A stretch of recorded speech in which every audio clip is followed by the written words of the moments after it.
السلام عليكم حبايبي، شلونكم؟ شخباركم؟ ان شاء الله زينين. اليوم راح اسوي انا وياكم اكله سهله وبسيطه، ان شاء الله تنال اعجابكم. مواد متوفره بكل بيت، وسهله وطعمها كلش طيب ومختلف. عندي راح اسوي اليوم كبة التمن بصدر الدجاج. عندي هنا نص كيلو صدر دجاج مثروم مقطع بالايد، وثرم الايد بنات طعمه كلش مختلف وكلش يعني نكهة مختلفة عن ثرم الماكينة. وعندي هنا راسين بصل مثروم مقطعة ومثرومة، وعندي باقة كرفس مثرومة ناعم، وعندي التوابل عبارة عن ماجي وملح وبابريكا مطحونة، والورق الغار المطحون، وشوية كركم، شوية كاري وهيل مطحون، والفلفل الأسود وكمون والدارسين. وعندي فد شيء هذا إضافي ويعطي نكهة مختلفة للكبة، وتجربوها وراح تنال إعجابكم، أنا كلش متأكدة. الشيء الإضافي هو هاي التوابل والنكهات، الكزبرة المطحونة وياها حبة حلوة المطحونة. أنا عندي أحتفظ بيها بالبيت، أجيبه ما مطحون وأطحنه، أخلط شوية حبة حلوة وشوية كزبرة وأطحنهم وأخليهم بالكبب، يعطون طعم كلش طيب. راح تجربوها وتنال إعجابكم إن شاء الله، ببركة الصلاة على محمد وآل محمد. هنا بنات خليت طاوة بها 3 ملاعق من الدهن، وذبلت البصل خليته صار أشقر. لما صار أشقر ضفت صدر الدجاج، وضفت على صدر الدجاج قطعة مربعة كلش صغيرة من اللي تعطي طعم ونكهة مختلفة للحشوة. بعد ما راح يستوي صدر الدجاج ويذب المايات مالاته، راح أضيف الكرفس والتوابل. هسه بنات راح أضيف التوابل والملح، وهم أشوفهم إذا يحتاج لهم بعد توابل أنا أضيف لهم إذا يحتاج. التوابل شيء أساسي بالكباب، أخليهم يتقلبون تقلبة سريعة وياخذون النكهات اللي ضفناها. وقبل لا نطفي النار راح نخلي الكرفس. هنا بنات ضفت الكرفس بعد ما استوى عندي صدر الدجاج.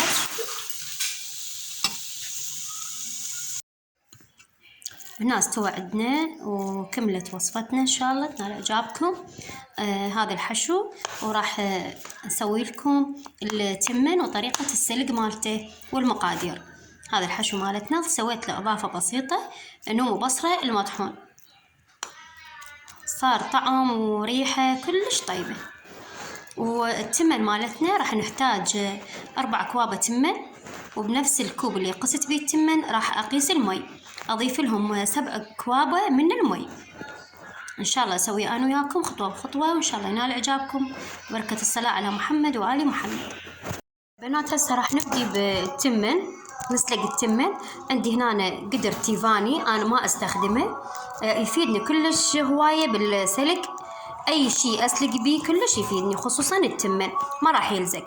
فأي قدرية عندي قديمة أو جدرية قديمة عندي أستخدمها للسلق، سلق بوتيتا، سلق لحم، سلق تمن. فهاي الجدرية أنا مخليتها لسلق التمن، كبيرة واسعة بحيث التمن ياخذ راحته لما أخليه بيها. عندي مقدار 4 أكواب من التمن، راح أنقعهم ساعتين، وراح أفركهم بداية بحيث تتكسر التمناية لما تنسلق، وأعجنهم راح يصير عجنهم كلش سهل وسريع، كأنما عجنته بالمثرامة، ويعطي نتيجة كلش زينة. 4 أكواب تمن راح أضيف لهم 4 أكواب مي بس يتنقعون، أصفي المي مالتهم وأفركهم بإيديا، وإن شاء الله راح أشوف لكم إياها خطوة بخطوة، وإن شاء الله تنال إعجابكم. والتمن مالتنا أنا استخدمت تمن الحصة، تقدرون بكيفكم يعني، واحد تردون تستخدمون تمن العنبر، تمن الهندي، هو كله راح ينطي نتيجة نفسها، بس النكهات راح تصير مختلفة. إن شاء الله خطوة بخطوة أشوفكم باقي الفيديو. هنا البنات غسلت التمن غسلة زينة، وضفت له مي بس يغطيه، راح أنقعه، يعني هذا المي مو مال سلق، هذا مال تنقيع. بس غطى التمن المي راح انقعه لمدة ساعتين. ورا الساعتين راح انشف هذا المي وافركم بديه. هسه بنات نشفت التمن من المي اللي كنت منقعته بيه، ما اخذ من عندي وقت، ساعة كلش كافية لان الجو حار. بالشتاء اخليه ساعتين يتنقع، بالصيف ساعة كلش كافي. راح ابدي اكسره، اطحنه بين ايدي بهاي الطريقة لحد ما يتكسر كله. من بعد ما اكسره وينعم كلش راح اضيف له 7 كواب مي، لان اني نقعت هنا 4 كواب تمن. الاربع كواب تمن تحتاج 7 قلاصات او كواب من المي. وراح اضيف هاي التمن مالتي، راح اضيف له بوتيتاية وحده. البوتيتاية هي سر الهشاشة والطعم، ويخليها فترة طويلة ما تخرب الكبة عندي، ما تنفتح. أنا أخلي الكبة عندي شهرين وما تخرب أبد. بوتيتاية أثناء السلق لما أضيف المي راح أضيف بوتيتاية أقطعها مكعبات وأضيفها، وأخلي صبغ اللوزينة أو ملون غذائي، أي ملون غذائي عندكم، أي تردو أبيض أو تردو أصفر، وأخلي ملعقة أكل ملح لحد ما ينشف عند المي. راح أهدره، ولما يستوي بنات السر القرمشة والتماسك مال الكبة أبد ما تنفتح هي النشا. لما يستوي التمن وأهدره وأطفيه، لما جاي أعجنه لما يبرد راح أضيف ملعقتين من النشا بالعجن مالتي. وإن شاء الله تسووه وتجربوه وينال إعجابكم. شوية كمون، شوية كركم، وملون غذائي أو صبغ اللوزينة، وماجي، وملعقة ملح. هسه نضيفها وإن شاء الله تشوفون النتيجة، وإن شاء الله تنال إعجابكم. هسه بنات راح أضيف التوابل والملون الغذائي أو صبغ اللوزينة، وراح أضيف البوتيتة،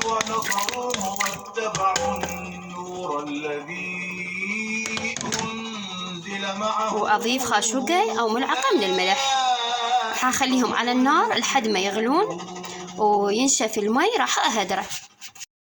هنا بنات خلطت المكونات، البهارات واللون والماجي والملح والبوتيتة، خلطتها ويا التمن، وراح أخليهم يفورون لحد ما ينشف المي وأهدره. هسه بنات لما استوى عندي التمن راح أعجنه بهاي الضاغطة، تصير الهمبرجر، تصير التمن، كل شي تصير لحد ما يصير عندي عجينة متماسكة. لما أكمل العجن مالتها راح أشوفكم النتيجة.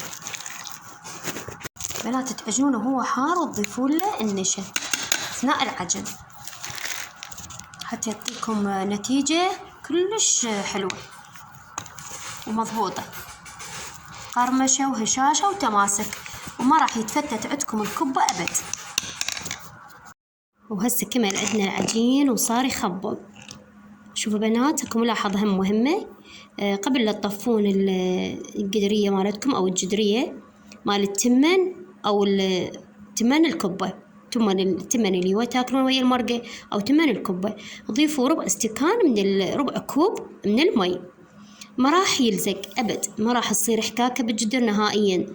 أنا ولا فد يوم لزق الجدر مالتي، حتى إذا كانت التمن مالتي طبخات كبيرة يعني مال عزايم مال ثواب. هسه تشوفون نهاية الجدر شلون طالع الحديد مالته، أبد ما يلزق. من يستوي التمن عندي أطفي النار وأخلي ربع كوب من المي أو أقبق الجدر. ورا ربع ساعة تقريب يلا أقدر أشتغل بيه. راح تلقون التمن كله منثور نثر ومستوي خبل وملازق أبد نهائياً بالجدر.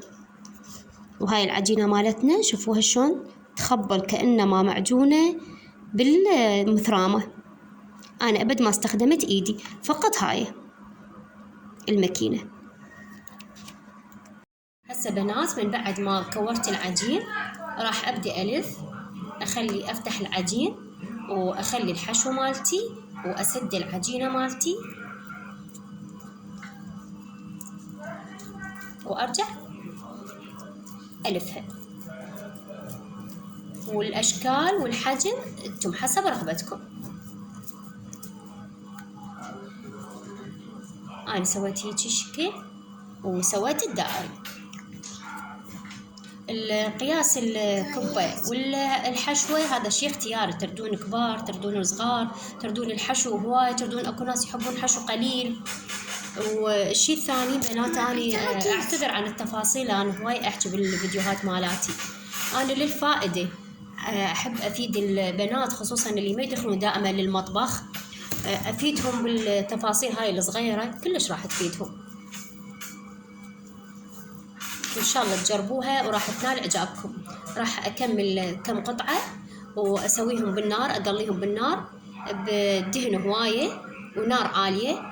راح تشوفونها شكلها شلون راح يطلع حلو وطعمها كلش طيب. إن شاء الله تجربونها وتنال إعجابكم وبألف عافية. هنا بنات دهن غزير وراح أقلي وياكم الكبة.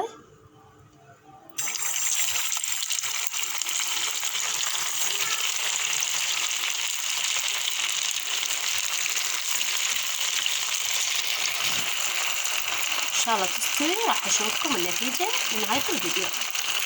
هاي بنات مقرمشة، سمع الصوت وخفيفة وهشة وطعمها كلش طيب. الهشاشة اجت من البوتيتا والقرمشة، والنشافة بالتمن اجت بسبب النشا. إن شاء الله تجربوها وتنال إعجابكم وبألف عافية.